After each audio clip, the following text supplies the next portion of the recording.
Hello, everybody, and welcome to Paranormal Nation Radio, your Tuesday night show. How's Ron and Denise doing tonight?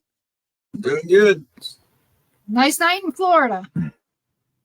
They're doing the Florida lifestyle down there. Yep. So, but if it was just a little warmer, we'd be doing this outside. I know. Believe me, I know. Because we're almost at the same temperatures up here in the middle of Missouri and down in the panhandle of Florida, which is unusual for this time of year. Usually we're a lot colder. They're a lot warmer. Yeah, we know. But yeah, well, we don't have no snow. I got green grass out here. I know. Nigel and hello, Nigel, Susan and Mike and Gary. They're all making it in. Nigel always makes it in. Good, Nigel. I'm glad you're doing okay over there in the UK. So you have a guest for us tonight, or what else you got to say? This is a cute story. So I was in the library on Saturday, and I was looking at books, just random books. And, went over and looked for the Gulf Breeze incidents and see if I could find that so I can learn more about the area that we live in and about the UFO sightings. So I do that and I can't find it. So I go to the computer and look through the card catalog thing.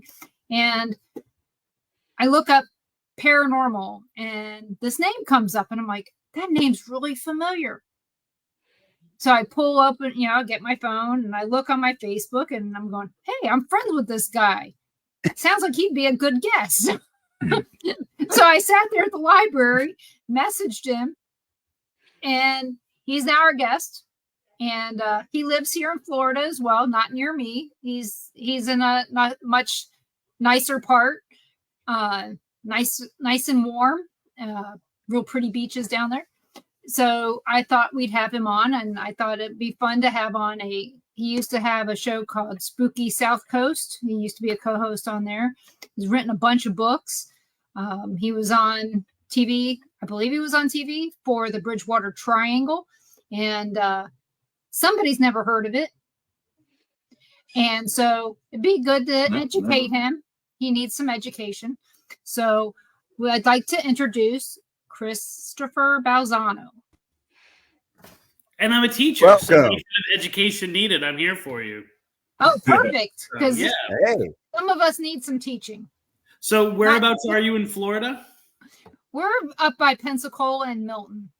Okay, so I was in Mariana and Blunsville and I can't remember the third town.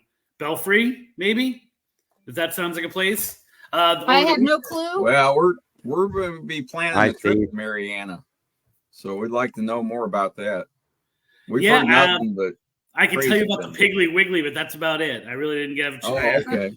Yeah, I was doing some events there, so I wasn't. I didn't have an opportunity. Of course, Mariana has the Bellamy Bridge, which I wanted to visit, but it was really cold and wet there this weekend, and then B, I guess they told me since Michael, things have been kind of cut off and it's hard to get in there and things like that.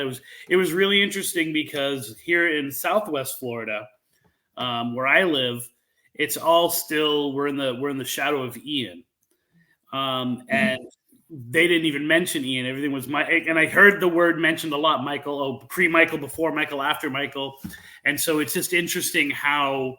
In Florida, we are really dominated by these weather events that happen. Oh, yeah. Ours is, all the trees in your yard, they're bent over because of Ivan. Yeah. And that was 20 years ago. And I'm like, and because I was the disaster contact for Sprint. Mm-hmm. When Sprint was the local telephone company down in here for everywhere. I was the contact that people would call and say, hey, we need all this crap to get everybody's phone service back up. That was me back in the day. So I knew where to move when we moved down here. I said, I'm going to do all this research before I move. And it is true that all the hurricanes are really bad. I mean, it doesn't seem to matter. They seem to be the ones that make the mark on the state.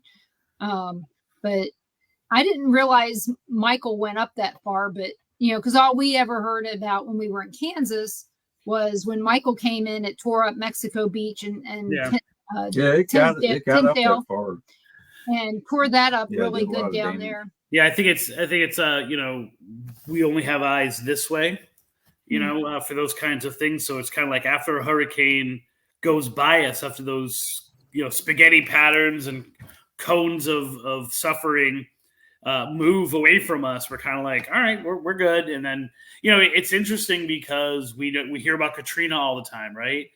And before Katrina, it was Charlie. So my ex-mother-in-law who lived here, like she was devastated by Charlie, which then just went up and did damage to New Orleans, but Katrina was right after that. And so people kind of forget these things. So it's interesting how many of those things we kind of live our life by and kind of mark our world by. So yeah, and then they forget that Rita came in and damaged it some more, and then we had more hurricanes. I mean, that was a bad year. I mean, I actually worked recovery on all of those as well.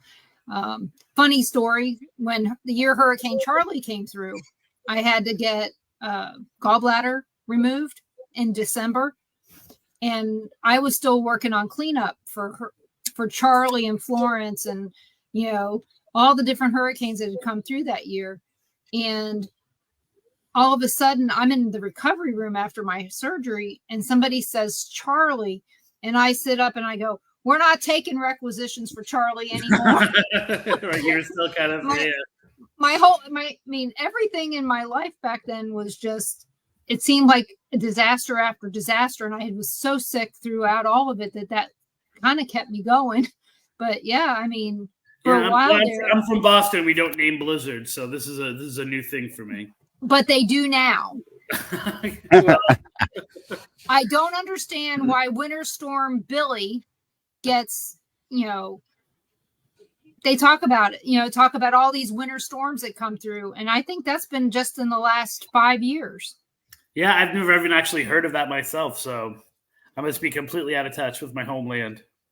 Well, I mean, how many winter storms are you going to get down there? Let's be honest. 0. Right. Because I know his family lives in Clearwater. Yeah. And they were bitching because last week it was in the 50s. Yeah. I mean, I was, like I said, it was cold and rainy, and it was a completely different Florida than where I am. And I just remember very clearly because everyone had these little stories, and the people that went to the events were very willing to share. And I was like, I've got to make it up here, like for a week to follow up on some of these cases and things like that. Because I think it was interesting, like, because what I do really says a lot about the communities that tell these haunted legends and that tell these haunted stories. So you're talking about a completely different community, a completely different Florida. So I'm interested to see how the setting makes it different than the ones that I experience here. I bet. So just sent Ron's mom the link to the show so that she can see it. Okay. So that I wasn't trying to be rude. It's just it's easier for her to find it. We can't have a show without Ron's mom. What are you, crazy? Yeah, my phone's on the bed and I heard it make a noise. Yeah. About the time the show started. Ding ding. Probably. It's probably her. So, and yeah, Steve, it's normally in the 30s in Missouri this time of year. We know. That's right. It usually is, but we're doing real good up here. Yeah. So you said something about being up in Mariana, the Piggly Wiggly, and was that this weekend? Yeah. So why were you up in this area? Oh, I had events. So it's crazy because I was supposed to do events the last 2 Halloweens, like the last 2 Octobers in Niceville and Fort Walton. And they, for different reasons, got derailed. And I'm like, I'm never going to make it to the Panhandle. And then like the Panhandle Library Co-op got in contact with me and they were like, hey, can you come up for these 3 events? And I'm like, I can do it. It's near Fort Walton, there's a town that I wanted to follow up on a really cool legend, like one of the most interesting legends that I know of in Florida. And okay, what is it? Okay, so it's the. Have you guys ever heard of Coon Hill? Yes, the Coon Hill Cemetery. Yes. Oh, so you already know the story. Beautiful. No, I don't know the story, but I've heard of it. Okay. So I can't, especially without my notes in front of me, there's no way I would be able to pronounce the town where this takes place in. Is it like Chumawaka? Oh, Chumucula. Oh, see, there you're saving me. So that's the town now. But before then, its kind of sister city or sister town was a place called Coon Hill, where all the residents got together and decided, like, are we going to call it Possum Hill or Coon Hill? And so they decided to go with Coon Hill. And it's one of those classic Florida boom towns, excuse me, in that the railroad went through. Like, there was a post office. It was like a productive town, but only for a short amount of time. Well, in that short amount of time, they had, a reasonable amount of people die. And so they had this cemetery. They had this land that was plotted to be the cemetery. It was a fairly active cemetery in its day. The town goes under, and the residents literally break up their houses and move with the wood of their houses, either to a different part of Florida or a lot of them to Alabama, and they leave the cemetery. But before they go, they build this maybe 3-foot wall all the way around the cemetery. It offers no protection whatsoever. It's only 3 feet tall. There was, at that time, no gate. So it's kind of this weird thing of like, all right, well, why would they build it this way? Why would they put this protection kind of around it? Since then, it has gained this reputation as being an extremely haunted cemetery. And so people within the cemetery, they see the classic cemetery things, or they see dark shadows, they hear whispers, they see people who kind of disappear into the wall or past the wall and seem to go into the woods. Classic cemetery, ghost light type things. So there's ghost lights there too. Yep, ghost lights, dark figures, feeling bad, all that kind of good, kind of, you would even almost say cliche cemetery things. 25 minutes. Yeah, it's not far. But what you can't do in the cemetery is walk all the way around the cemetery on the stone gate, right?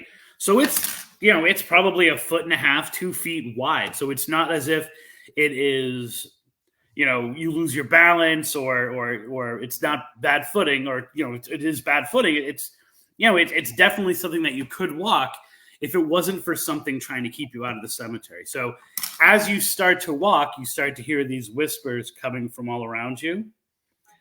And then the whispers, as you keep going, as you make the first turn, the whispers get a little bit louder, right? Then as you kind of make your way to the middle part, you start to feel someone tugging at your pants. And then all of a sudden you start hearing, now this is in your mind. People can be walking right next to you. They don't hear this. You start hearing something screaming at you and tugging at you. And then finally, if you make it to the back part of the cemetery, an unseen hand just completely throws you from the wall. So there is no way that you're allowed to make this trek all the way around the cemetery on the wall, because whatever is in the cemetery doesn't want you around, and make sure that you stay out. So I like to call it the Humpty Dumpty haunting. So, got to bring an ambulance because they can't put you back together.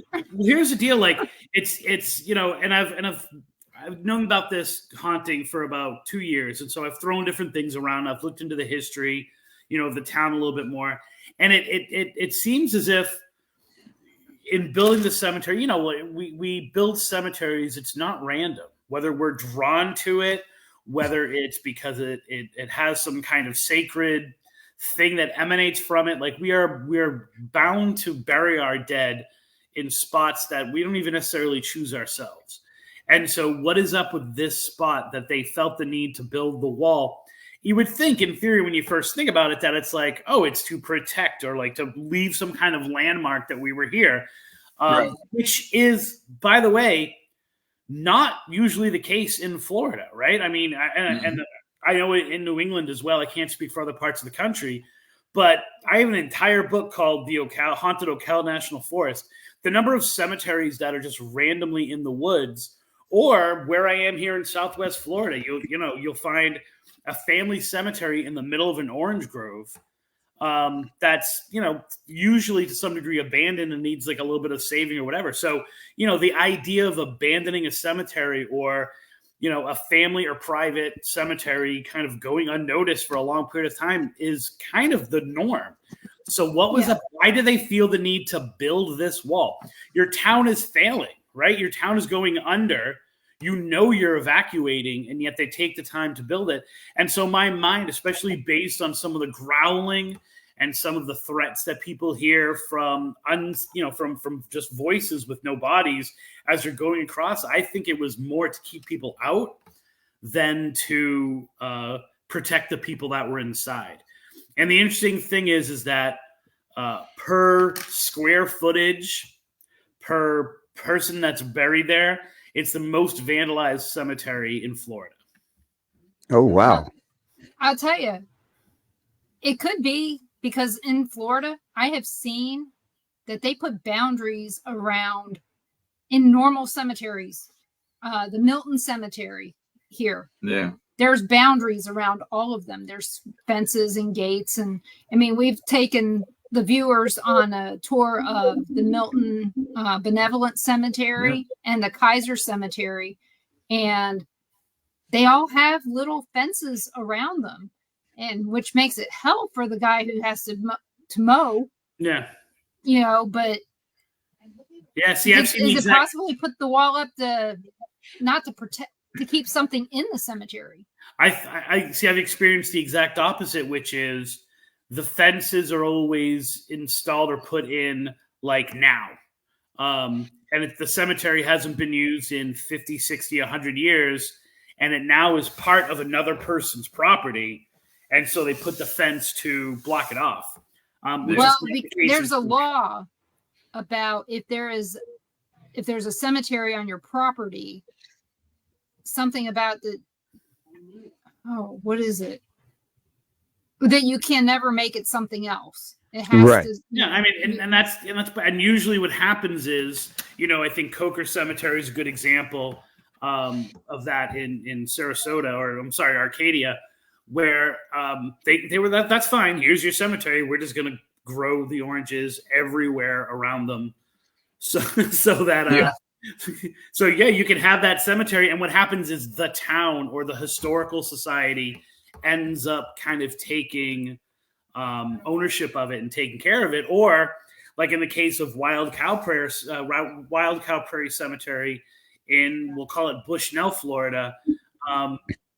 They started a fund. They built that fence. They got it protected because they were going to do construction through it, and they said, okay, now we're going to start a committee to raise funds for this, for the maintenance. And really what it's become more of, which is another beautiful thing you find, is that the community and people take care of it themselves. So they're the ones that are out there tending to the graves or mowing the lawns or things like that.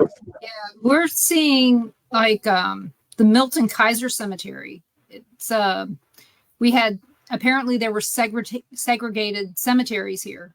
The one here in Milton is one of the oldest cemeteries in the Panhandle, and it was, apparently whoever ran it was racist. I would just say, but back then that's the way it was.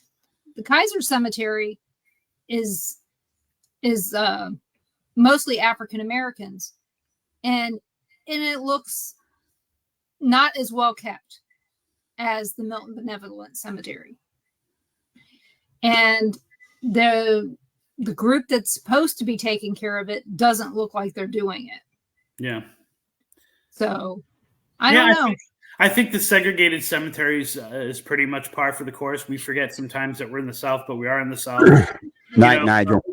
Oak Ridge Cemetery, again in Arcadia, which is one of my favorite cemeteries. That's definitely clear where the white section is and the black section is. And then, of course, you have in Sanford we did Shiloh Cemetery, which was amazing. And Shiloh is, the poorest section, but you have to go through different African American cemeteries to get even to that back one, which was even less cared for. So, the idea of a segregated cemetery in Florida is pretty much the way things a lot of them were. So when I was growing up in Baltimore and Virginia, there were all kinds of segregated cemeteries. It's just not the norm now. That's all. Yeah. In New Jersey, all the cemeteries were pretty much the same. They didn't really. There was no segregation except between rich and poor. Yeah. We've done some live shows from different cemeteries here, but we'll have to do a live show from there.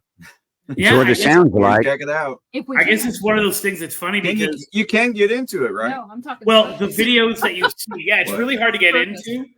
I wouldn't try to get into it at night. It should be all right. Almost all the videos that they have of it are people attempting the wall during the day, because I guess come nighttime they're kind of sketchy about people being there in the day, because they're like, you're obviously not here to praise anybody or to because those people have been gone for 100 years. Which still, I mean, you could, Ancestry.com, but they put a very tight rein on it come nighttime. And so they don't like people in there. Yeah, we couldn't do it at night anyway. Well, because nobody could see. Who's in charge of it down there? Who take care of it? The police. That's okay. like Stall. Yeah, and I think there's because the town doesn't exist anymore, and so I'm pretty sure it ends up that it's the county who's taking care of it. Sheriff's Department. Yeah, the Sheriff's Department. And that's in Escambia County, I believe. Because one of the reasons why I wanted to do it, and I was even looking for something in that area, was my friend was with the Sheriff's Department, and I hadn't seen my friend in 20 something years. And unfortunately he passed away, and I couldn't go up there when he wasn't there. It was like they asked me to go back for this year, and it was literally like, I'm so excited. And then I found out he had passed like 2 days later before I even had a chance to tell him I was going to do it. So, I'll eventually get up there. It wasn't in the cards for last October because it was too fresh. Yeah, I already have some challenges to walk the wall. So yeah. Pastor Gary wants to see Ron walk the wall. I'm going to wait for Ron to do it. And Mike. Then, so. Yeah, but Gary, if you do come up, let us know. Too. Yeah. We're not, like I said, we're 25 miles from there.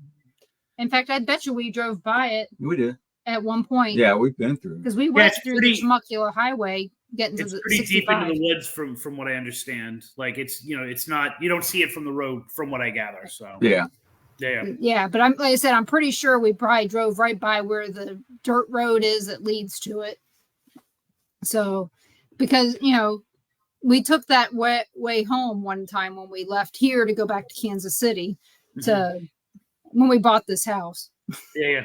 So, but yeah, that sounds like it's got a similar presence as the Stall Cemetery, minus the demon worshippers. Yeah. And I think all of those things are kind of part of the urban legend or the haunted legend of other places, right? Like I'm from Massachusetts and we have Spidergate Cemetery, right? And even though it's a cemetery, it's the same idea of you travel through different levels of it, and whatever is in the cemetery, or and I spent a lot of time last 6 months researching gates of hell throughout the Midwest, for example. They're the same, right? You go through and it starts with a whisper. The next level is you start to hear the voices. Then all of a sudden there's a physical touch. And as you're going through the gates, the things get more and more intense. And then it always ends with no one can ever make it to the final gate, or no one can make it around the cemetery. So even in its uniqueness that you have to walk the wall and these things happen, it makes me feel as if it's just kind of mimicking the same urban legend, haunted legend stuff that's happening in other places. Yeah. I don't think it has anything to do with what's actually in there, right? Whatever's in there, I think, might be the kind of thing that doesn't want you in and pushes you off the wall, right?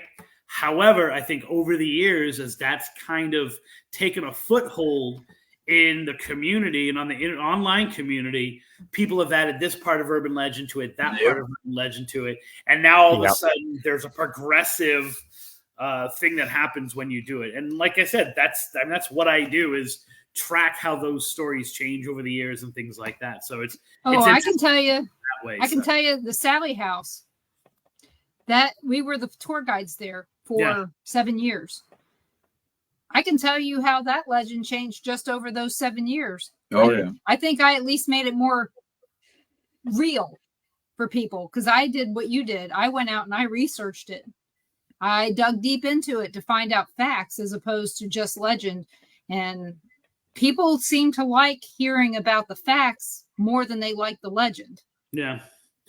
Well, so, when I first started doing this, I was very clearly, I was in a haunted dorm. And by that time, I was 18 years old.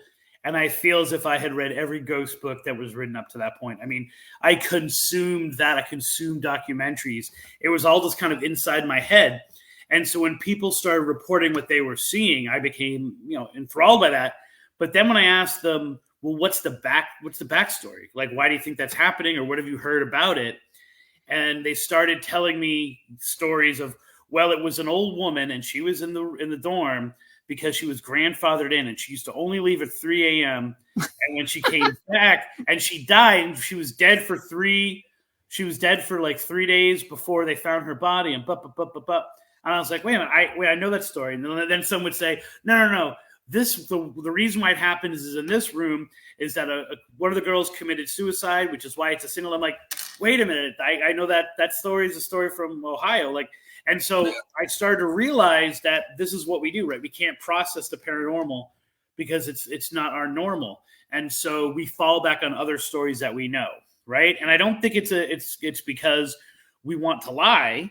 I think we want to understand it. And so the number of Romeo and Juliet hauntings in the state of Florida alone is enough that I was able to write an entire book called Haunted Florida Love Stories, right? I mean, we go back to these time and time again. And so in what I do, I love the legends and the real story, right? Mm-hmm. Like, I try to respect them both and see them both for what they are and celebrate them both. And so, I think that kind of way of approaching things or way of looking at things has come back around.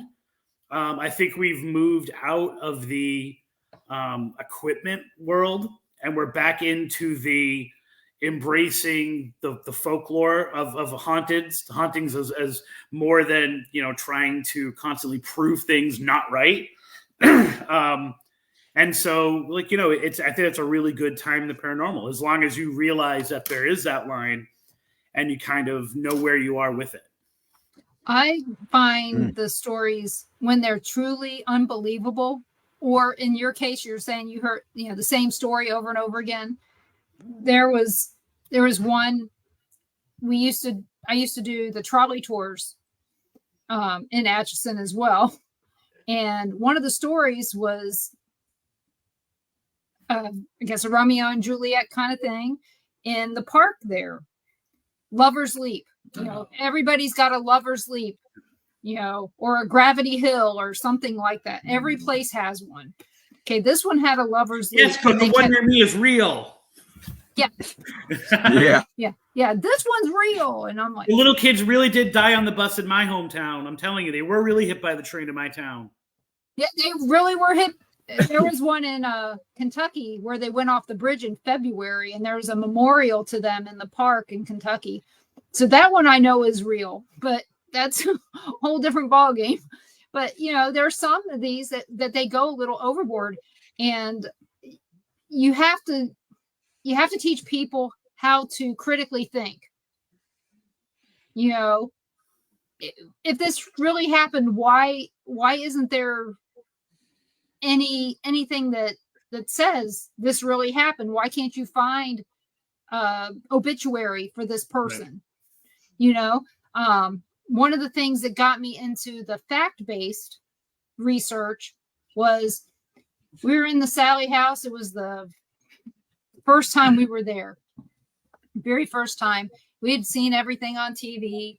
You know, I'd read Deb and Tony Pickman's book, you know, and we get in there, and first thing I noticed, you know, this doesn't look anything at all like the house on a haunting. It's the first thing I said. Yeah. And I was like, so I was really disappointed because that was a really neat house. But we're walking around, and there's these little signs on the wall from a previous paranormal team that had told the city, this is what we had happen here, and this is what we had happen here. And it was horrible, okay? But at the top of the stairs to go into the basement was a sign that said, a woman fell to her death on these steps. That was the city that put those signs up. Yeah, the city put them up because of the paranormal team said had been there, and then they wrote down these stories. And so I'm like, oh, that should be easy enough to prove, you know? So I went home on a mission to find out if anybody fell to their death on those steps. Yeah, I found that a woman died who owned the house in the house, but she was 70-something years old, and she died in her bed upstairs, you know? Right. But it was, and so I have all these, so it just drove me nuts. All these false stories. You know, and you hear the same terms and the same words used when they're looking into or why you can't find the background, and it's, you know, which is as classic as the urban legend or the haunted legend itself, which oftentimes is well, it was making them money and they didn't want to ruin whatever it is, or well, the college hid it because they knew that, you know, people wouldn't go to the college if they heard about this, and so they've cleaned it up like there's a conspiracy theory to cover up all these murders, and everybody has enough power. Every university in campus across the country has enough power to hide murders, and sometimes active serial killers on campus and things like that, as if that's a real thing. But it triggers our brain because it makes just enough sense that we're like, I bet you they would do something like that. You know, that's why no one ever dies at Disney. I got you. Yeah, I'm with you. And so, you know, it's always interesting to hear that because it's the same phrase as when I hear something like that. To me, it's the same trigger that goes off as it happened to a friend of a friend. And so I know that, like, you know, once again, though, I absolutely love hearing those stories because, you know, a haunting is the story of the dead. A ghost story is the story of the living, you know, trying to deal with the dead. And so, you know, it tells as much about the haunting, I think, or the way we perceive it to get those urban legends. I mean, it's one of my favorite ones that was just so clear to prove that it was not true and yet not judge it was, you were talking about the Bridgewater Triangle earlier. When people talk about the haunted Bridgewater Triangle, one of the places they forget is Stonehill College, which is, you know, a really popular university in Massachusetts. And it's in Easton, Massachusetts. And the gym is supposed to be haunted. So people who are playing in the gym, it's like an auditorium basketball court, will have their balls like knocked off the racks. They'll hear a little girl giggling. Balls will roll across. People will go back and, you know, they'll find that the balls are missing and they're somewhere else in the, you know, they're in the locker room now. And so, you know, it's this kind of traditional little kid hiding things on you, giggling, messing you up, being kind of a little trickster kind of deal going on. And when you ask, what is this? They say, well, it's the daughter of the first president of the university. And do you know that she's also the reason why they don't have a pool? And I'm like, okay, well, what's going on here, right? She drowned in the pool, which is underneath the court. It's been covered up, and since then, they've never allowed a pool on campus, right? And so I was like, all right, like having known people who go to Stonehill, who worked at Stonehill. I'm like, there's something not quite right about that. And so I went to the campus and I talked to the librarian who actually notified me saying she wanted to talk to me about an article that had featured me. And she said, every college president since the founding of the university has been a Catholic priest. Right? Wow. Yeah. Right. So now I'm pushing that narrative out. We're talking, this is like 15 years ago. So now I'm pushing that narrative out. I talk about it in Ghosts of the Bridgewater Triangle.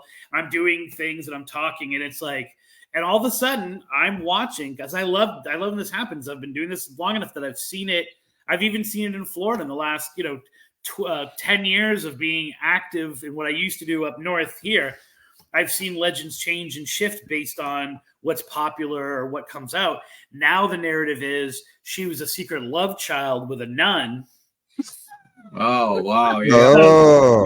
The poor girl still drowned. She's still, her body's still underneath the floor. Still drowned in that non-existent pool. There is a pool underneath. There is a pool underneath. Oh, there's proof of that. Oh, there is, yeah.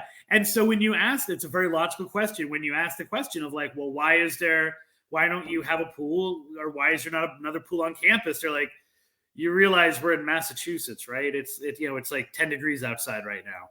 Do you know how much money it's going to cost for the university to run that pool and keep it warm and stuff like that? And so, it's like, yeah, it makes total logical sense, unless, you don't want your mind to be clouded by logic and have that really cool ghost story. Now, that said, people are still having all of these paranormal experiences at the gym. They're still having these weird things happen, and the ball's being knocked off racks, and they're still hearing a little kid crying. It's just how much of that's psychological, though?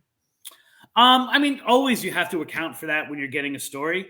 But what I always say is, if you're talking about someone, now keep in mind, this is research that I was doing 20 years ago, right?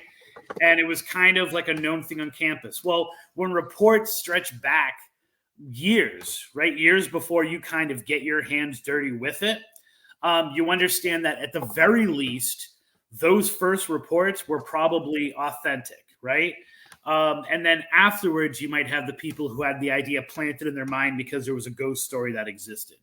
So it's always those first reports that are kind of the most genuine. That doesn't mean I discredit more recent reports just by the mere fact that they could have it on their mind, but you got to keep that in. I think in this case, I see someone in the chat suggested Tulpa. I don't think that she is a Tulpa, only in that no one wanted her there. No one was thinking, wow, as a college student in the gym, I really wish there was a little girl here that would mess with me playing, right? I do think it's 100% in other instances, but I honestly think that in this one, it was probably something else kind of going on. And then the stories kind of changed it over time, changed the backstory over time. So, well, it's quite possible it was just a young lady that had a high-pitched, a childlike voice. Because I know I have a really good friend, my age. She sounds like might be 12.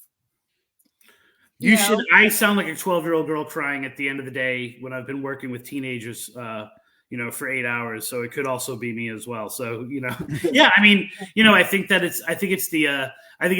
so here's more of an interpretation thing, like you're talking about, is they hear the laughing, they see the silliness of the haunting, and a little kid would be more likely to do that than an adult. And they probably translate the laughing more as a little girl than it may actually be.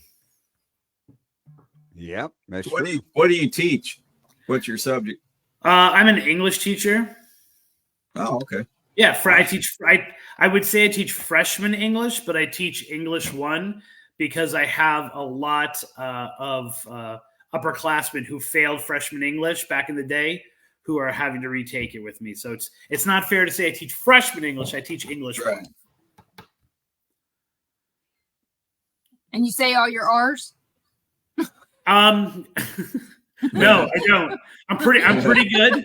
No, I'm pretty good. I get more into my accent when I get excited or aggravated or like nervous. Not nervous because I usually don't get nervous, but like angry. I mean, and so by the end of the day, I'm like, Why are you doing this? I don't understand. Put down the book. Why are you not doing so my 7th period thinks that I'm 100% from Boston, but when my 2nd period comes in every day, they're like, wow, he doesn't have any accent at all. Yeah, because you haven't pissed me off yet. So yeah. How long you been in Florida? I don't like to talk about that. It's been 15 years. I am definitely not a Floridian. I am a New England boy through and through. So I always say there are 3 years left on my sentence. And when my daughter graduates from high school, she actually goes to the same high school I teach at. I'll be at her graduation in a moving truck. So yeah, I'm definitely, I find the ghosts interesting and the ghost stories interesting. And I find the comparison and kind of the Florida Southern style to it interesting. But in pretty much every aspect of my life, I am so a New England kid that it's like, no, like you were saying beautiful here. And I'm like, what are you kidding me? I hate this place. It does have nice beaches, sure. But how much time am I spending on the beach? I have a friend that lives up in Connecticut.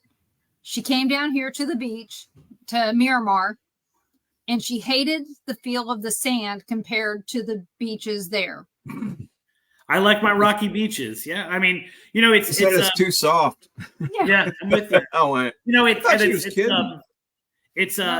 She wasn't. No, it's not. I think that if I maybe had moved to a different part of Florida, other than Lee County, when I had moved here, I would maybe have a different opinion because I like Florida a lot more since I've seen other places. But yeah, I'm coming home. I'm from Baltimore, so I'm never going back there. Well, there you go. Never. Yeah. So I don't blame you. Well, I haven't been back since 1988.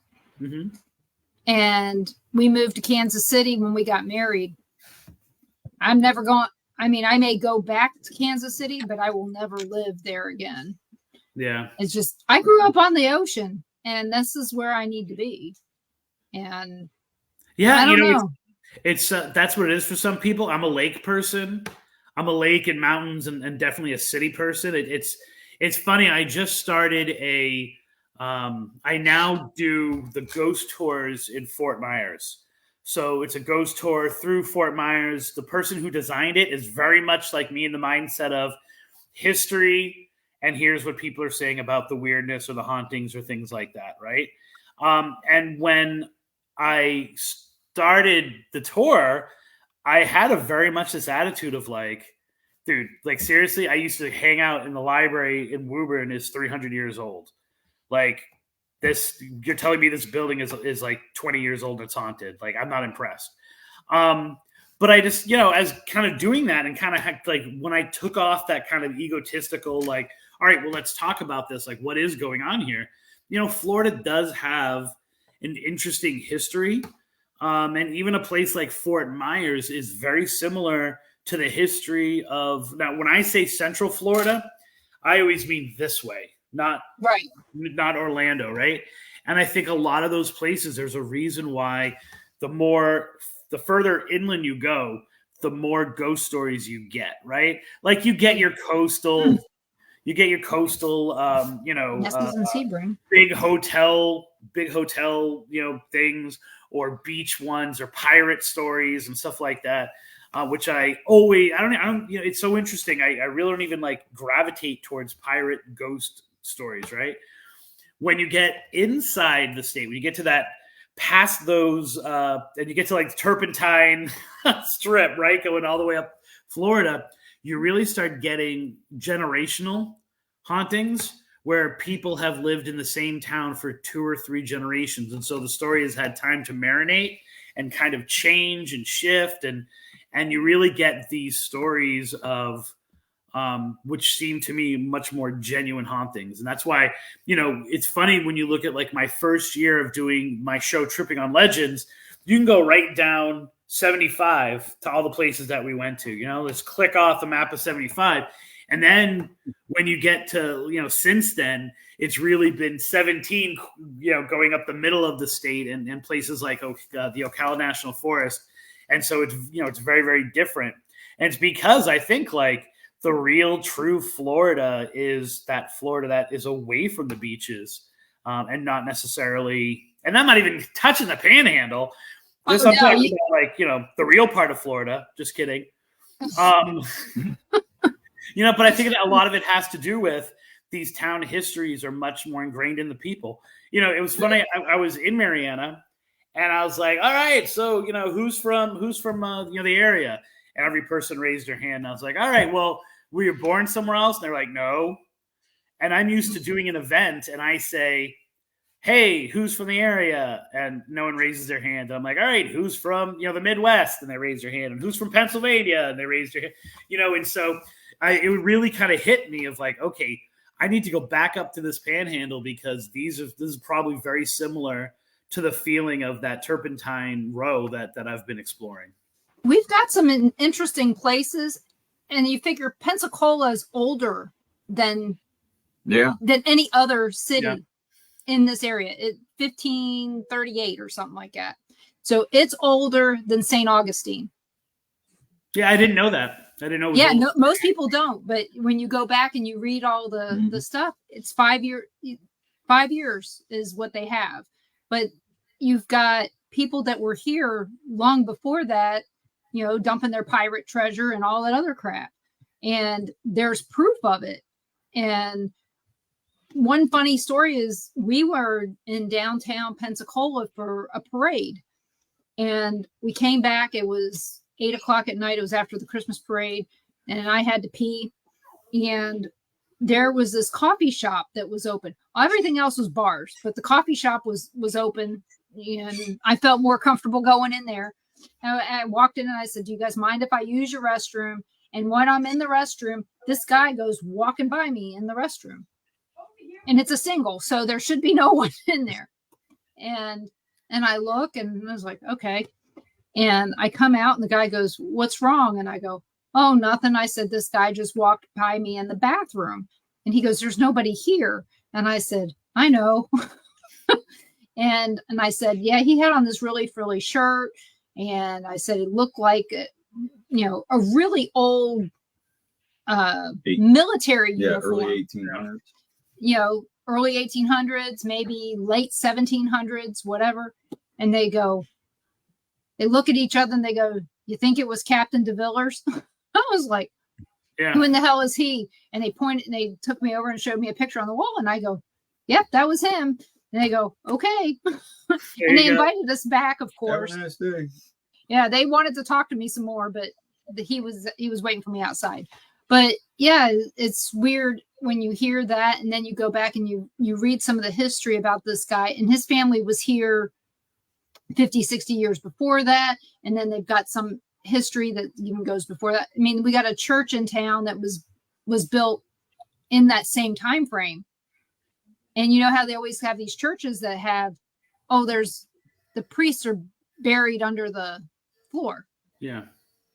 Well, West Florida proved that they were buried under the floor, exhumed them, made sure it was who they said it was, and then had a funeral service and put him back in the floor. It's wood. You think about that. A wood church still standing after all these years with all these hurricanes, and it's still standing. They've got the old town is still there. You can go and visit it between 10 and 4, Monday through Friday. And noon to something on Saturday. But they got a little fence around it and stuff.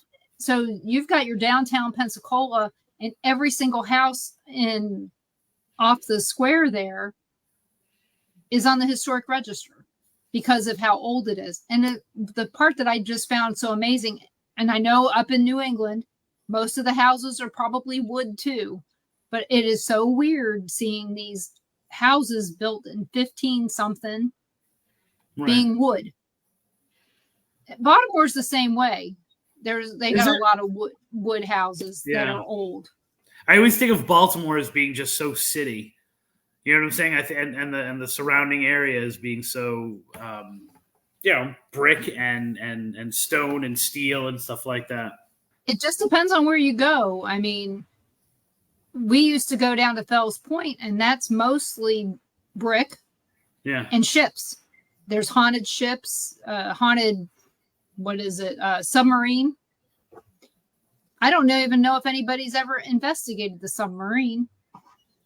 But I went on it when I was a kid and had paranormal experience. But does that mean it's truly haunted, or if I was just a kid with a wild imagination? I've got to ask you, after the show, I've got to look it up because I was getting my hair done in Ormond Beach because I had a little time before. I was doing this really cool. The librarian and I were there. We're doing she was going to tell a ghost story of the East Coast, and I was going to tell like a corresponding ghost story from the West Coast, right? Like, so we're going to do this East meets West kind of thing. And so Ormond Beach is a significant distance away, and so I stayed over. I was really early, and I'm like, oh, like I'll get a haircut because my hair was absolutely horrible, and it was like right at the beginning of October, so I was like, I need my October haircut. And so no place was open except for this barbershop, right? It was a total barbershop. Like, walk in. Actually, I walked in, and the guys were smoking weed when I walked in, and so I got the best haircut I've ever gotten. It took me about an hour and a half to get this haircut, and the guys were from Baltimore. And as soon as I kind of tilted it towards like ghosts, right, and ghosts and hauntings, they started rattling off some really cool ghost stories in Baltimore. And I was like, and the stories they were telling me, once again, they're the same stories. They were just taking place in Baltimore. And I'm like texting like that. What like, what's that? Slow down. All right, how do you spell that? I don't know how it's spelled. It's just like that. And so I have this whole list of Baltimore hauntings. I can actually do an entire Maryland run of just these stories. And actually a few of them I know I researched for my I'm working on a book right now called Whistling Past the Cemetery, which is just kind of this journey across the country and across the world to cemeteries that have some kind of weird legend to them. But the hook is to whatever you want to experience, whatever the ghost story is there, you have to do something to make it happen. Right? Oh, so Marie Laveau. So, well, right. Yes. Right. And the idea that you have to, that you leave things or that you leave items there, which you can't leave items there, right? You can't even get in there without a tour guide. You can't even get in, right? But back in the day, you leave things by a full moon, you come back and your voodoo powers are much stronger, right? Or the idea that, like, for example, there's in Tallahassee, there's the grave of Calvin Phillips. I love this story because it's one of those stories that you're like, wait, you think that like a ghost story is complete and it doesn't change, or like where the real world doesn't impact it. So this is a man who traveled down from the Northeast without his wife, without his kids. He was old. He was like hunched over. He had a huge like gray beard, walked with a cane. I mean, like the classic like old man. He's very Dickens sounding to me. Not a curmudgeon. He just didn't talk to people, right? So he wasn't rude. He just didn't talk to anybody. And when he came down, he was staying someplace. He made friends with one person, this guy by the name of Hodges, who ends up becoming a senator in that area. And so he was a lawyer at the time. The first thing he does is he builds this clock tower in Tallahassee, which stood until very recently, right? But the next thing he starts to build is his own mausoleum. And as soon as the basic structure is finished, right, he goes and he moves into the mausoleum. And he's sleeping in his own crypt every night, right? And he's in his own, and like lying down in these homemade caskets in there. And he eventually walls it up and dies, right? Some people say he killed himself. Some people say, the more romantic of us say he died of a broken heart. Whatever brought him to Tallahassee by himself, because he was still married. He had kids. He had grandkids, none of whom came down to visit him after he was dead, except for one to collect the inheritance. Some say that Hodges like agreed to have him killed, or to allow him to die, like to help him commit suicide. But for years, the story was in Tallahassee that you could go to his grave. You could see him kind of walking around it. Sometimes he was on top of it. You could knock on the door of the mausoleum, and you would say, Calvin, how are things today? And sometimes you would hear from inside the crypt, it's a good day, or why are you asking me? Like they would literally be talking. You always had to ask how the day was. Like, how's your day today? And you would get a response from inside of the mausoleum. So that's a really interesting haunting. But the cool thing is, not for me, but I mean, in 2018, I believe, the mausoleum was broken into, and they took his skull. Right? So they took his head, they took his skull. They've never been able to find it. Well, the interesting thing is, without hearing that added piece of what really happened, the stories online began to change, that you would see this ghost walking around and the ghost had no head. Right. So it's this really interesting thing of like, well, wait a minute, ghosts aren't supposed to change what they look like, silly. And these are more like people who, they say that, then in the comments, people say, well, his head was stolen, right? And it's like, no, I didn't know that. I just, we just heard that there was a ghost there, and we went there and we were investigating, or we were, legend tripping or whatever. And so, it's this very interesting evolution of a man without a head. So we had a question in the chat room from Gary. He asked, what kind of equipment do you use when you go to a cemetery? I'm not a paranormal investigator. I'm a reformed paranormal investigator, I like to say. So I years ago, when I first started down here in Florida, I was pretty much fed up with equipment. So, which is fine if that's what you do, that's how you roll. But the idea of going and trying to capture evidence has no appeal to me whatsoever anymore, because I was writing a lot of it happened when I was writing a book called Picture Yourself Ghost Hunting, which I've always hated that term anyway. I've always, I say investigator, paranormal investigator. But as I was writing that book, I asked like 50, 60 investigators that I knew, like all these different questions, right? Because I wanted to get, what do people feel? And I was an active investigator at that time as well myself. And so I asked them, why do you do what you do? Right. And they say to help people was a big response. Right. But almost all of them, at least over 80% of them, said, I investigate and I gather evidence to help prove that ghosts are real. Right.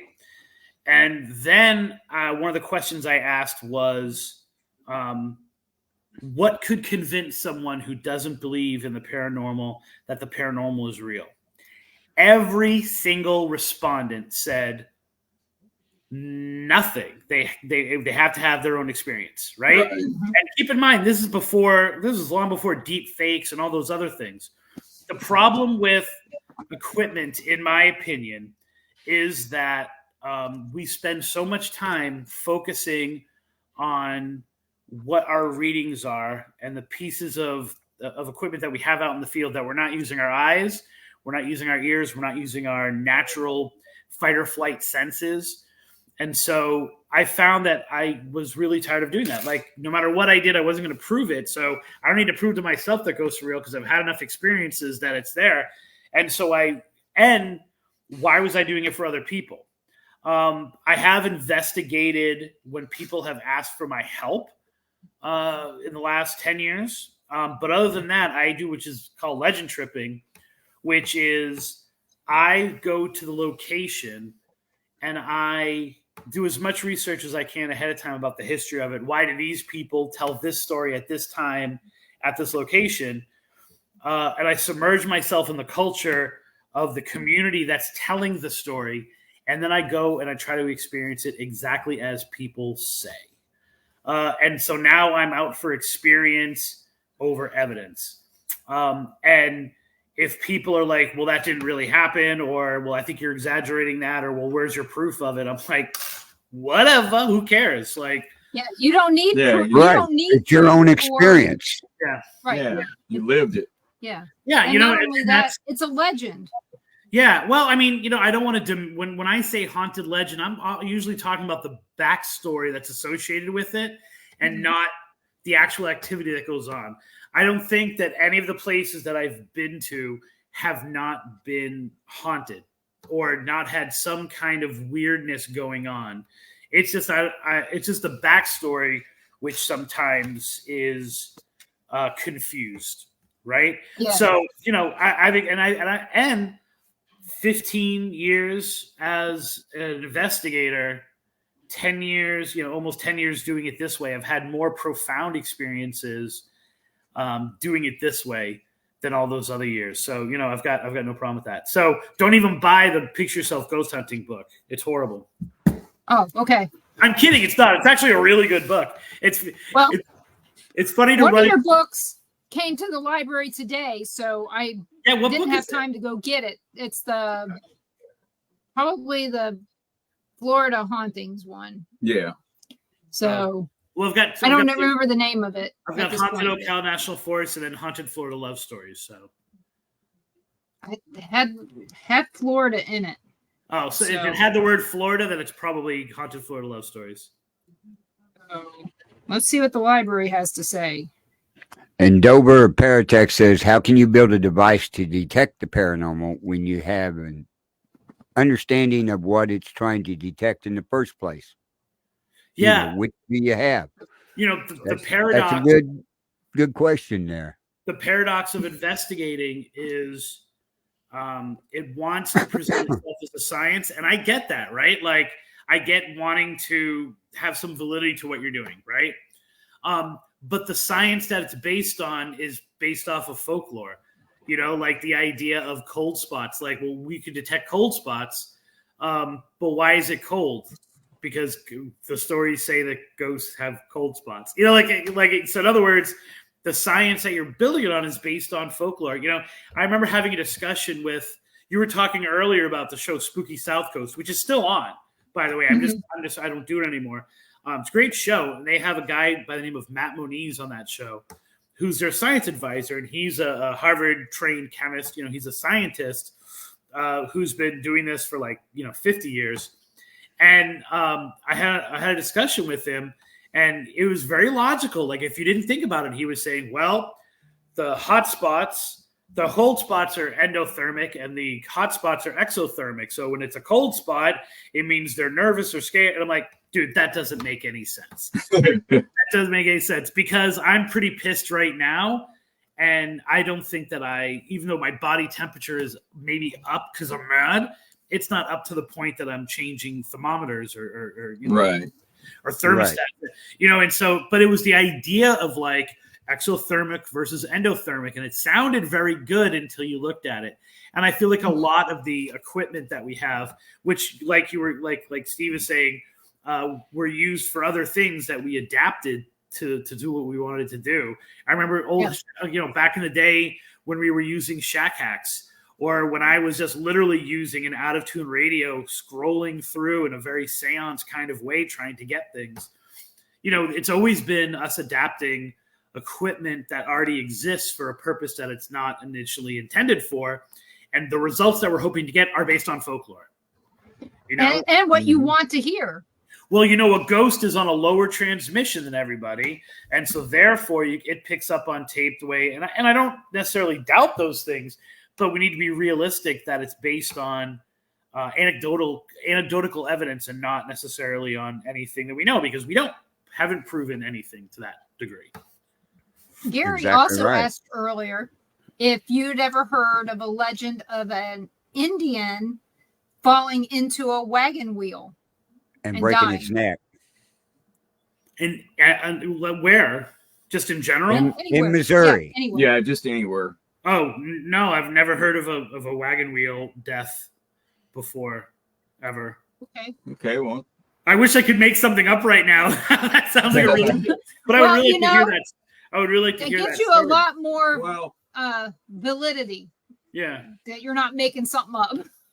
Right. No, it's like you said, a lot of these legends are are the same all over the country. They're recycled. Yeah. And, it's interesting because, like there's another one near Tampa, right? In this place called Bayette, the Fishhawk Creek, right? And or the Mariana one. And they have to do with horses. Sanford has the celery horse haunting, right? Where the horse died in the middle of the road and they buried it, and it was supposed to be in a Native American burial ground. And so there's now this Native American who rides the horse down Celery Road, right? And I think that those appeal to us because what do we know about wagon days? We don't know, but it sounds like it's totally legitimate of this like horse freaking out and throwing the guy off the bridge. Or in the Oviedo Lights, one of the most famous hauntings, one of the most famous legend trips in Florida. Along with that is these kids getting tossed from a wagon.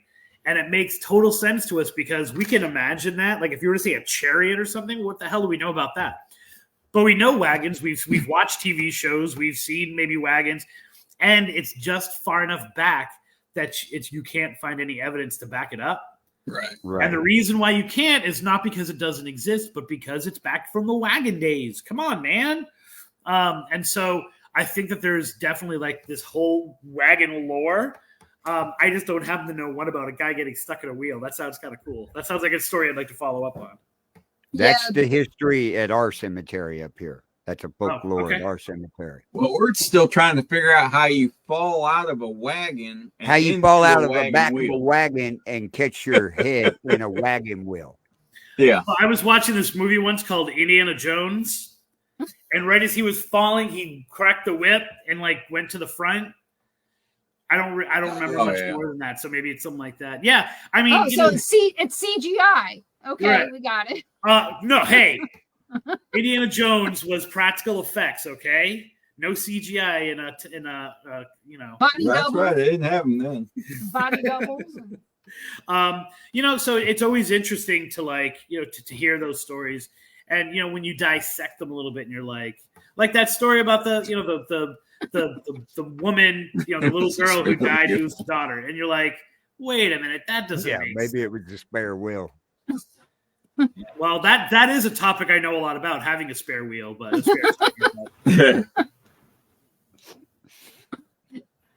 I know about having a fifth one, but it's a whole other story. I know about being a fifth wheel often, so. So what was your favorite story, or what's favorite thing you've heard that was actually fact? And well, once again, I don't think something has to be fact to be interesting. I think probably one of my favorite stories, because I've been able to watch it evolve, is the story of Jeepers Creepers. So if you're a fan of the horror movie, it was shot in Florida, right? It was shot in the Ocala National Forest, or it was shot near the Ocala in a town called, the main part was Denellen. So if you've seen the movie, that opening shot of them going down the road, that's just the same stretch of road in a town called Denellen, right? So it all begins like the story people don't realize is based on a true story. That there was this guy named Dennis DeHare, who, I'm getting that name wrong, it's Dennis LaRue, who killed on Easter, as his kids were opening their Easter baskets. He kills his wife. He beats her half to death, drags her out of the house, and dumps her at a nearby church. And a car goes going by and sees him doing this, and runs to the town to report him, right? And he's honking his horn. He's trying to drive them off the road, and when he realizes he can't, he kind of takes off.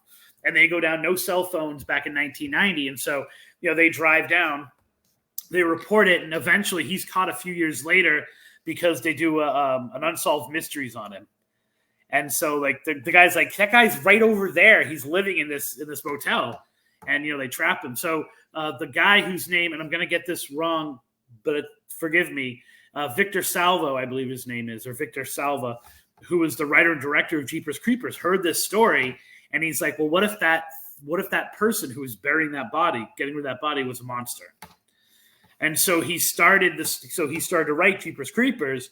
Well, what prevented him from getting the movie off the ground right away, part of what it was is because he ended up going to jail because he was basically having he was raping teenage boys and girls. I think it was just boys.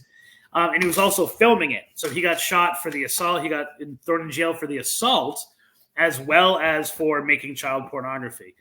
And a lot of people feel that there is a curse on the movie Jeepers Creepers, which was made right next to a high school. So all that stuff that you're seeing, the reason why it's so far back is when they were going to make the movie, they realized he had to be within he couldn't be within 500 feet of a school.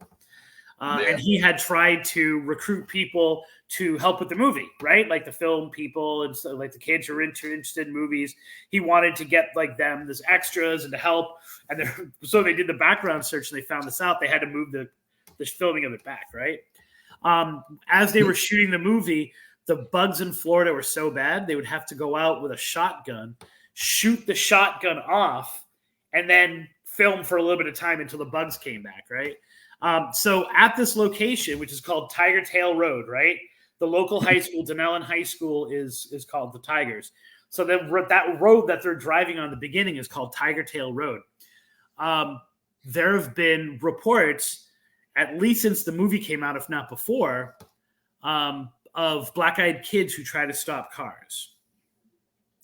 So you're driving down the road, and it's kind of different than other black-eyed kids. You're driving down the road, you see some kids in the road at nighttime. You see these kids in the road, and you kind of stop because like there should not be kids in the road. And when you do that, other kids kind of tap on your car and ask to be let into your car. Can you please help? We need help. Can you let us in?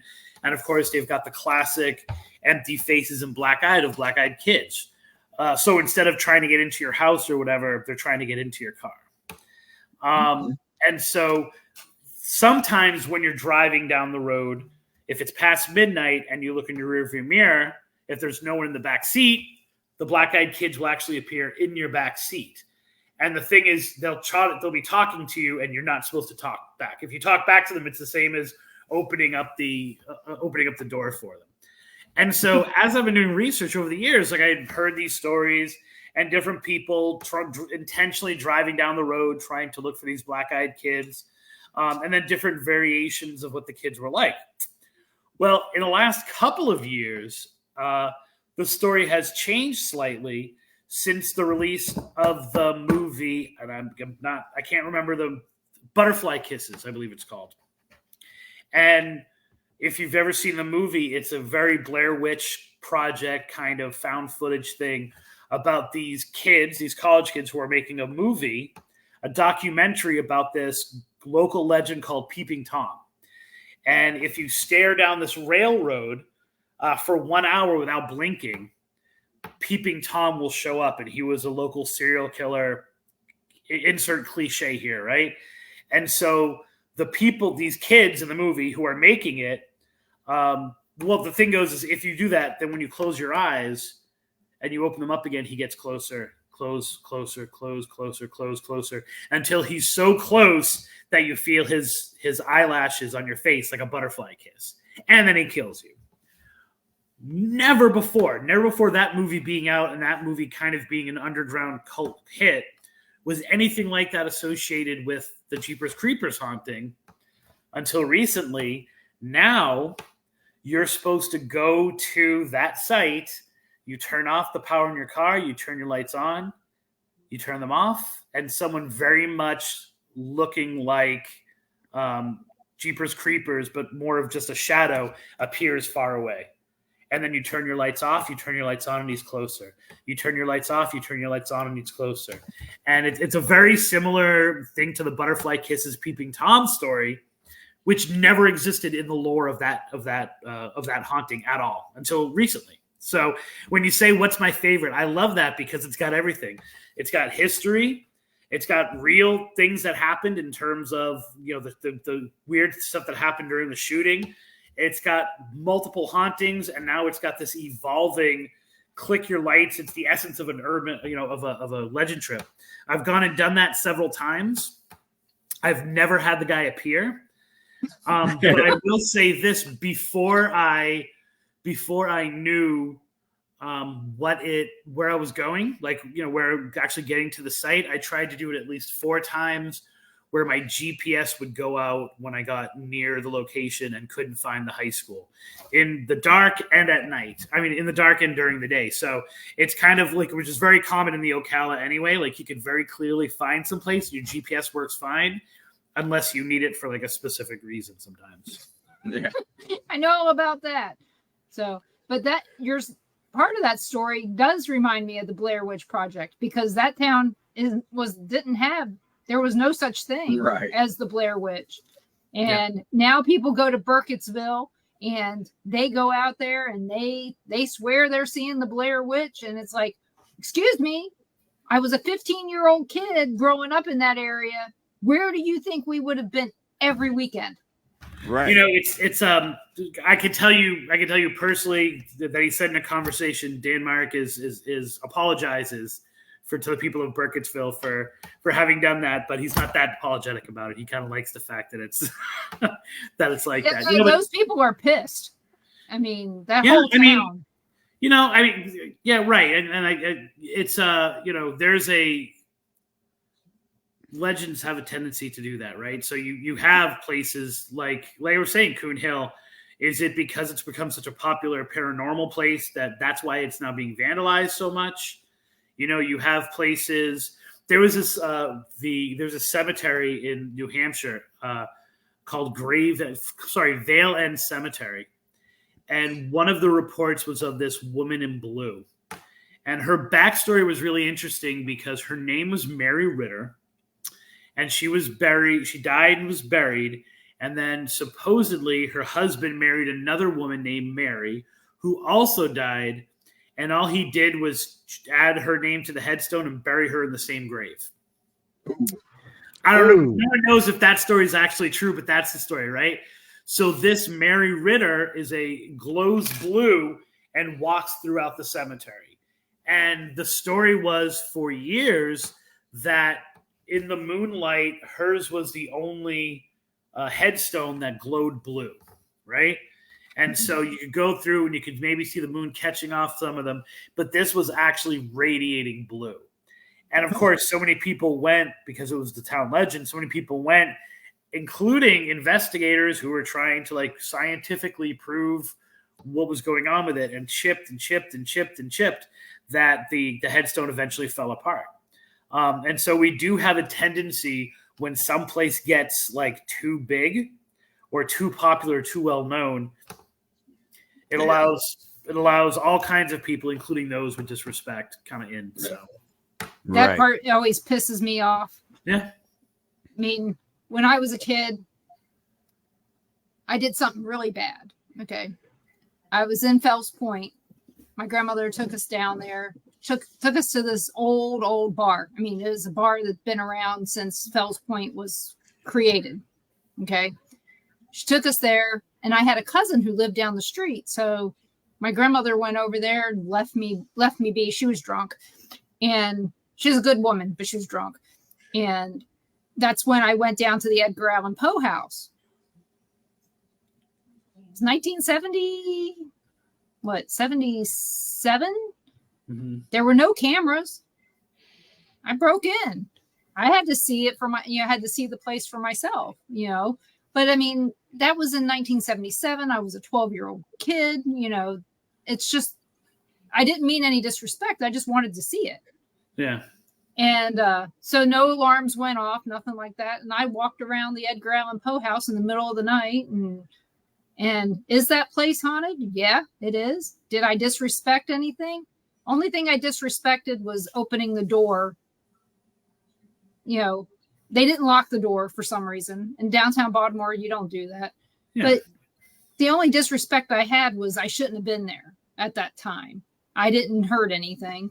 But I don't understand why people do that crap. Yeah, I mean, I think it's it's alluring. Yeah. I mean, it's just like anything. It's funny because my stuff gets trashed all the time at school, right? And I'm just I just don't understand the desire to destroy. I get stealing, right? I get killing, I get murder. Vandalism's never been my trip. But I think, I think part of it is the idea of kind of laughing at death, right? And laughing at these scary stories. Like the majority of these legend trips, the majority of them, like I was talking about, whistling past the cemetery, half of those things are dare kind of situations. Like people in this town dare you to go to that cemetery on a Friday and do this certain thing, right? Yep. And so I think the vandalism, for people just jerks, right? But I think part of the vandalism is this kind of like disrespect of like the authority of the legend, right? And the authority of death. And like, it takes some kind of balls to graffiti a haunted bridge as opposed to just a regular bridge. Like, oh, do you know what I did? Like, I put my mark on Bunny Man Bridge. Like, what did you do? You just did the local one? Come on, man.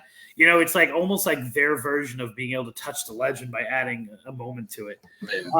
But I think like that happens all the time. I think so. I mean, the number of cemeteries that I've been to in Florida that are just in disrepair and just like, time has vandalized them.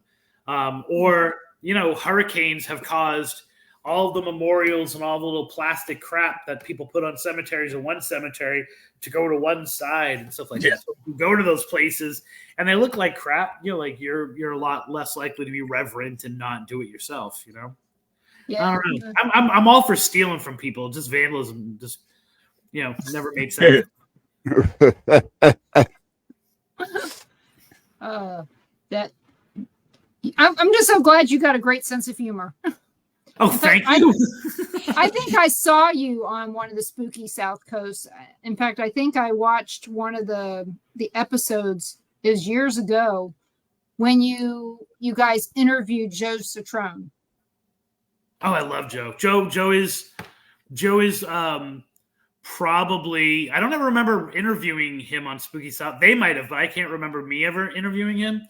I owe my biggest contribution to the paranormal world or to the world of spooky legends or all that stuff is the reintroduction of the legends of Pukwudgies into like modern thinking, right?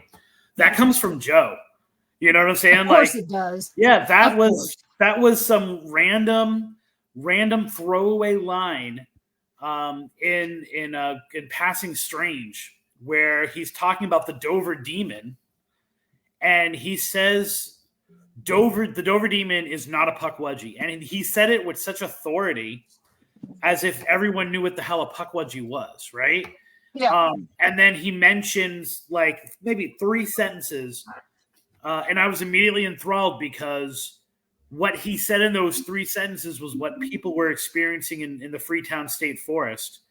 And they kept asking me what it was. Like, if I'm writing a book about it, I'm, the person to go to in the Bridgewater Triangle. So they're asking me these questions, and I'm like, I don't know what that is. Like, and let me try to research it. And I opened up that research, and from those 3 lines from Joe, I opened up, 300 documents because I was a librarian at the time, so I had access to everything.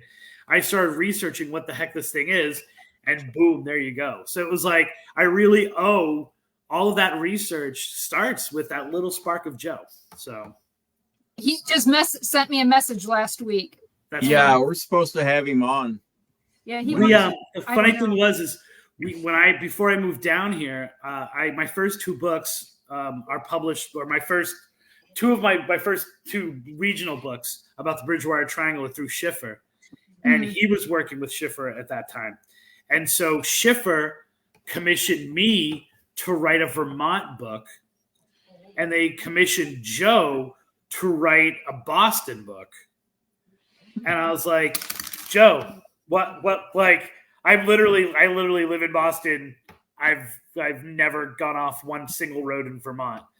This one house that I used to go to when I was a kid. Like, I think they've got their stuff wrong. And so we switched it. His book came out, and I ended up never writing the Boston book because, they're such a horrible publisher.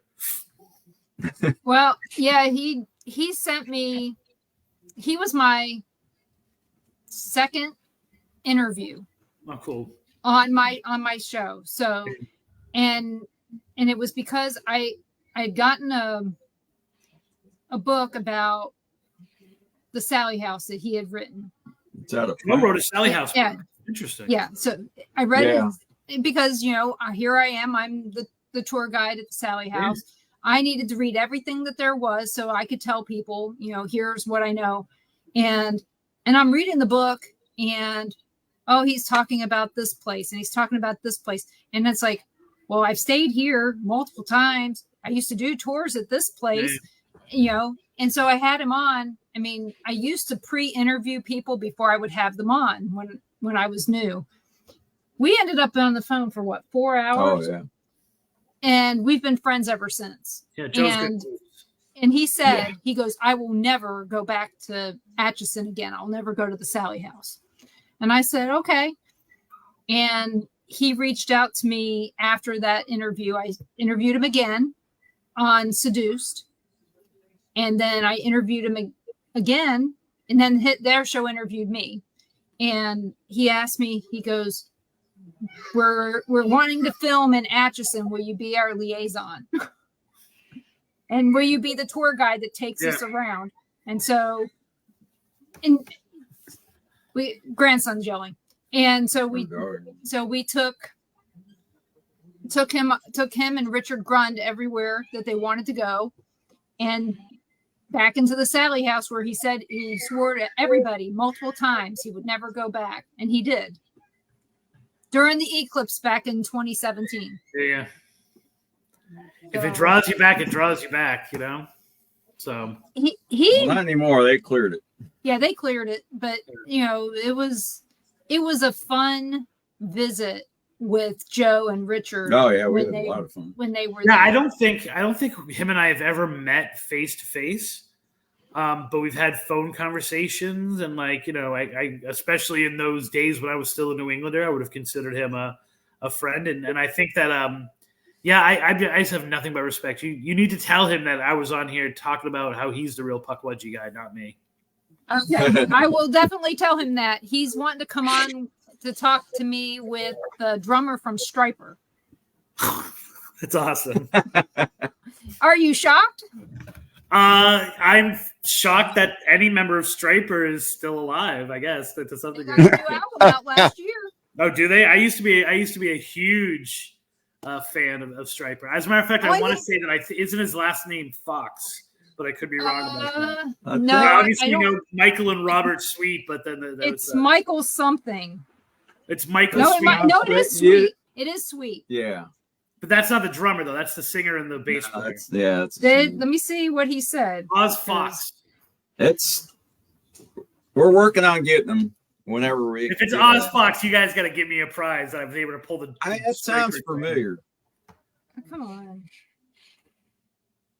I know I didn't delete. I never delete any of his messages. Joe. Yeah, I had the first 5 Striper albums, believe it or not.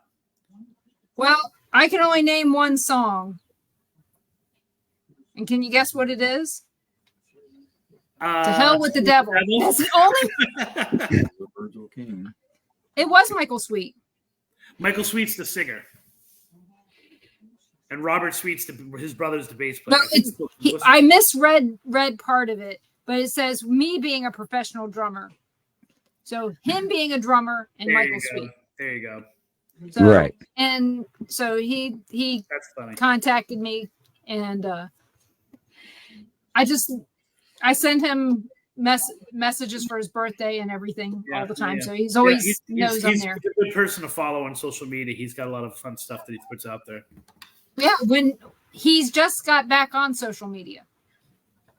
Oh, he's been on Facebook the whole time. So yeah. He got off. Maybe he just blocked you. Because I seem like a stalker, right?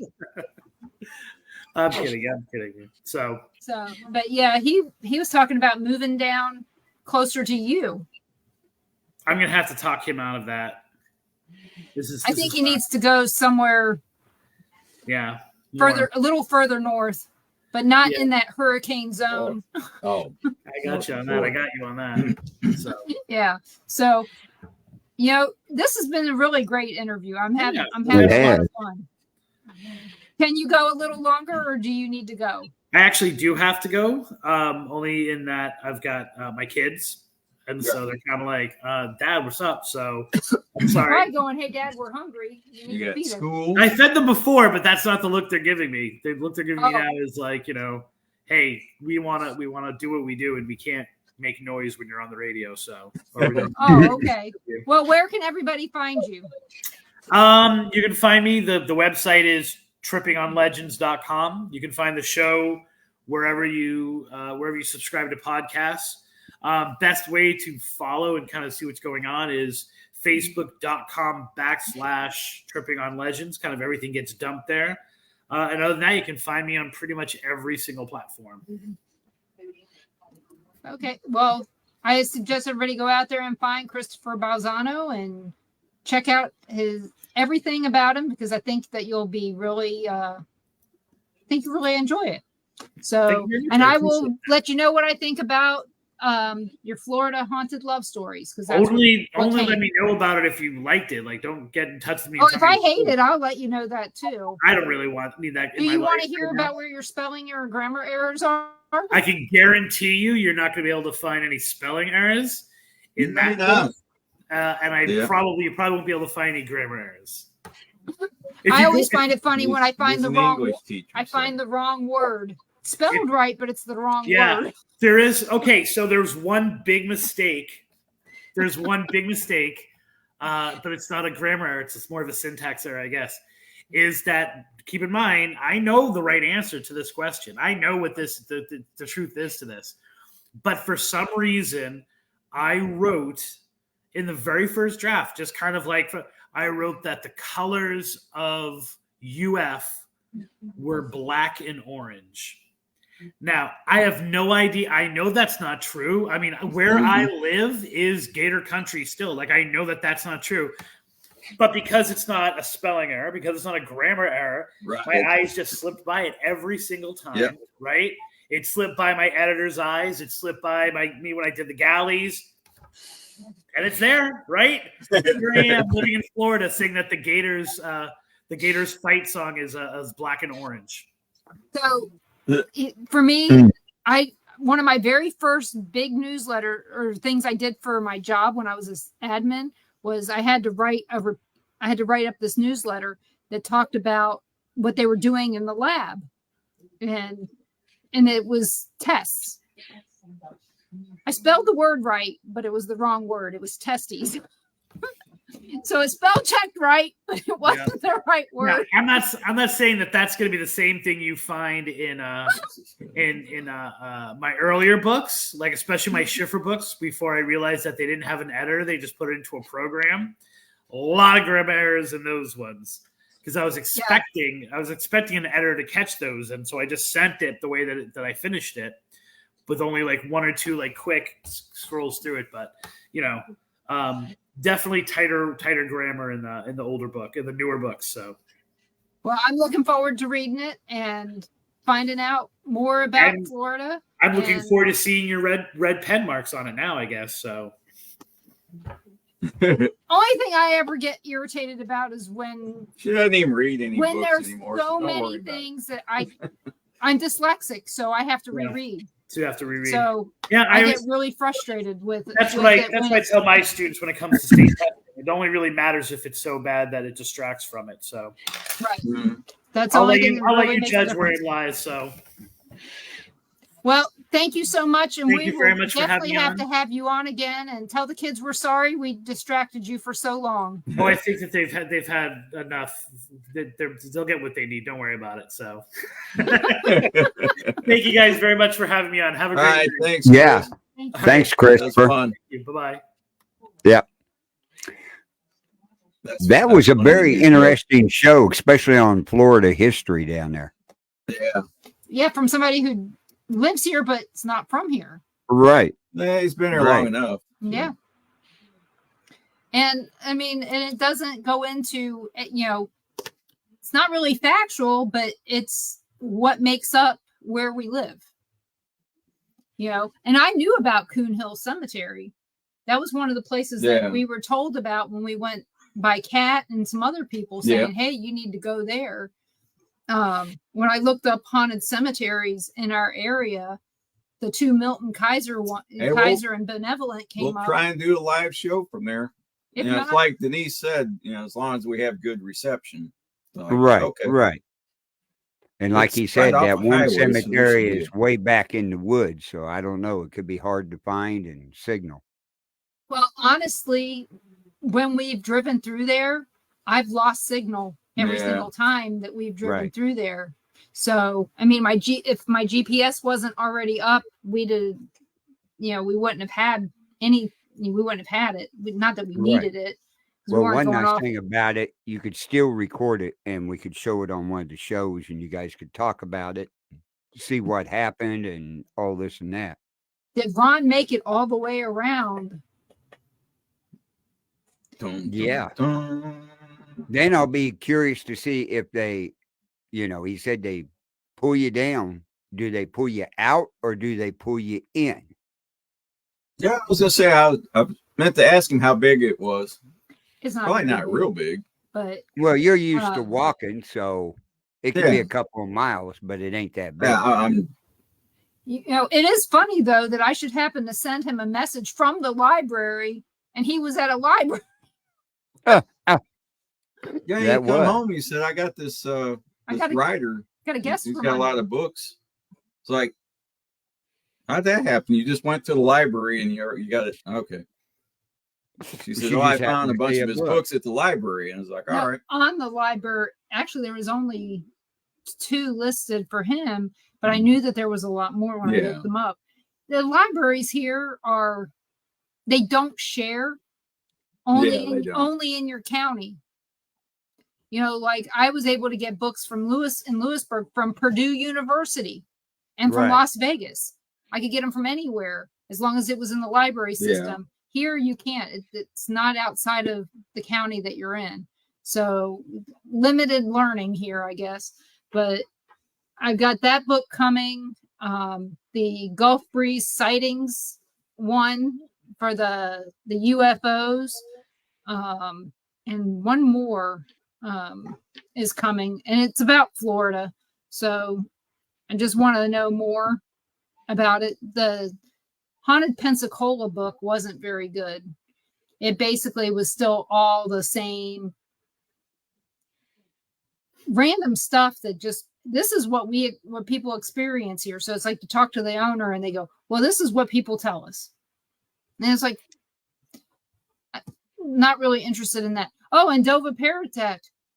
That's Bill Hyland that I interviewed a couple years ago. Yeah, that is. Well, good. I'm glad he joined us. So happy to see him there. Yeah, we have a lot of people join us tonight. Yeah, Crystal. Yeah, Steve Foster, Tom McNicholas. Yeah, we're at the right time for Steve. 5 to 7 is a better time for him than my show from 7 to 8:30. Right. Jonathan Stevens show was with us tonight. Of course, Susan and Mike Roberts in there. Ron's mom's in there. We had quite a few. And of course, Nigel joins us at the beginning of the show every night and stuff. And Pastor Gary was in there asking questions and stuff. So. Yep, and we made sure that we got all of his questions asked. Maybe not timely, but when we got a chance. That's all right. Well, I just put them up there so everybody'd see them and stuff because I knew we'd get to it eventually during the conversation. Yep. But anyway, I want to thank everybody in the chat room, everybody over on Rumble for joining us, everybody on Temple of Phoenix Rising Entertainment's Facebook page, Things Network Facebook page, Japan Paranormal's Facebook page, and the Paranormal Pride on YouTube. So always join us every Tuesday night. So who do you got coming up on your show Monday? On Monday night, I have Kenneth Torres. He's going to come back on, and we're going to focus a little bit more on, I guess we're going to just be a little bit more focused. I guess just be me and him as opposed to all 4 of us talking. Right. And want to find out some more from him. I actually referred him to a friend that was having some issues. So I'll be interested to know if I don't think if any of that was able to help that person. Right. So, and folks, if you didn't hear our show with Reverend Kenneth, Father Kenneth, then you make sure you listen to Denise's show Monday night. He's a real good guest, real good information that came out.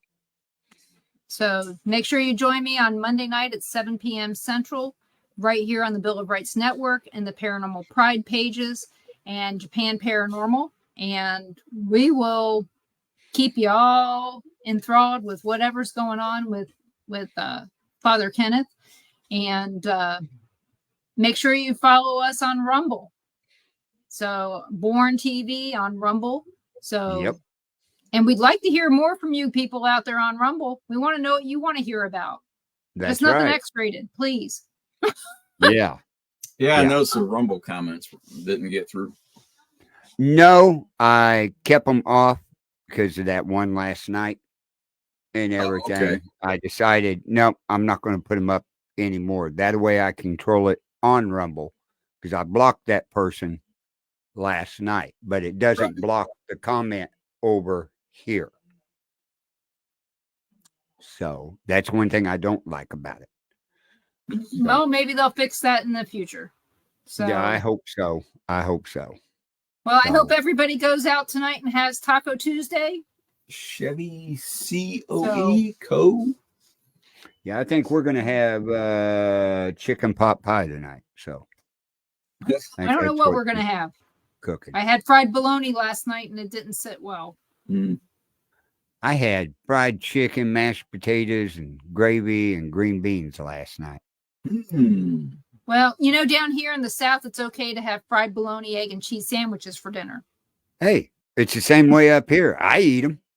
That's what we always ate back home too in Kansas. So it's always a good meal, but I don't know. This time it was fatty. So yeah. Chicken. Well, thank you, Tom, for listening, and I'll see you guys on Monday.